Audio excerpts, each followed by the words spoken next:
সেই রাতে প্রত্যেকেরই একটা স্বপ্ন হল। স্বপ্নে একজন ফেরেশতা এলেন।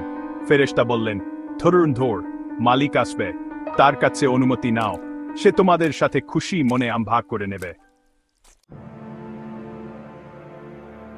পরদিন সকালে বন্ধুরা ঘুম থেকে উঠল। তারা এখনো ক্ষুধার্ত ছিল, কিন্তু তারা মালিকের জন্য অপেক্ষা করার সিদ্ধান্ত নিল। তারা থারুয়া ধরে অপেক্ষা করতে লাগল। অবশেষে তারা একজন মানুষকে তাদের দিকে আসতে দেখল। তিনি ছিলেন বাগানের মালিক। বন্ধুরা তাকে সম্মান জানিয়ে সালাম দিল। তারা তাকে তাদের যাত্রার কথা বলল আর ব্যাখ্যা করল যে তারা ক্ষুধার্ত। তারপর তারা কিছু আম খাওয়ার অনুমতি চাইল।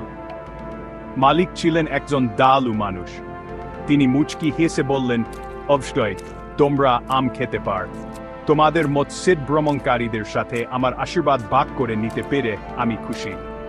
বন্ধুরা মালিককে ধন্যবাদ দিল। তারা সুস্বাদু আম খেল। তারা আল্লাহর পথ প্রদর্শন এবং মালিকের উদারতার জন্য কৃতজ্ঞ ছিল।